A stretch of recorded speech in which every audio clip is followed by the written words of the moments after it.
We're at an overlook called Yavapai Point. It's south of Sedona and north of the village of Oak Creek, and it provides you a really nice overview of the entire area of the Red Cliffs.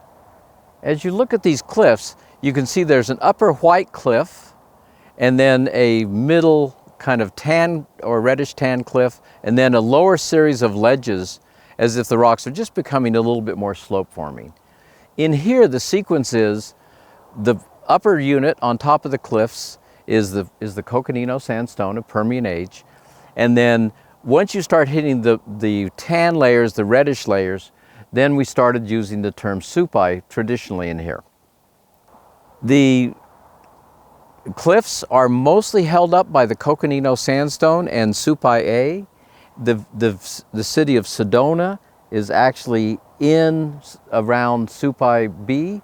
It's a lot of slope forming stuff, so as you drive through Sedona, you see lots of red road cuts, and that's all the middle part of the supai in here.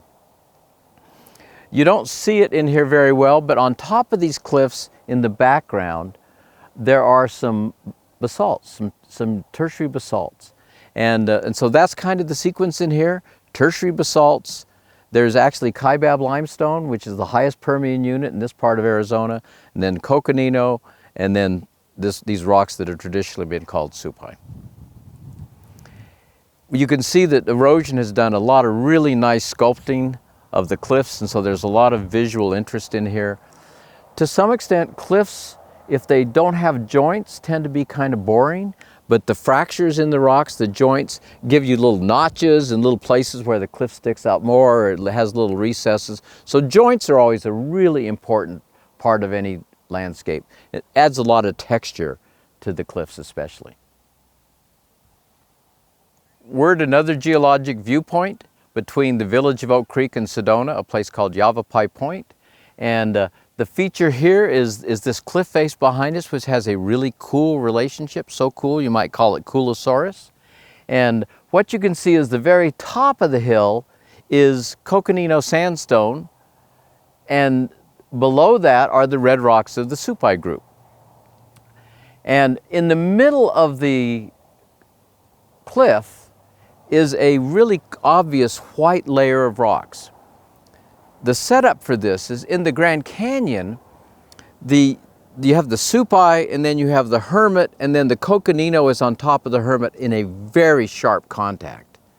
In here, the bottom of the Coconino is not a sharp contact, and what you can see is that first little thick layer of sandstone in there is the first layer of Coconino that got deposited in here, and then the environment went back to the red rocks, and then eventually another one of those layers of Coconino, and then it went back to red rocks for a little bit, and then finally the Coconino came over the top. Remember that the Coconino is an Aeolian sandstone, so those are basically sand dunes blowing in across a nearly sea level mudflat, or sand in some places. And so in here, it's very clear that those two units are like this, the Coconino and the supai. And so it's a case where these rocks have got to be younger, the red rocks have got to be younger than what you see in the Grand Canyon, because there it's a sharp contact, here it's a gradational contact. So that was a clue in here that there are some younger rocks in here than are present in the Grand Canyon.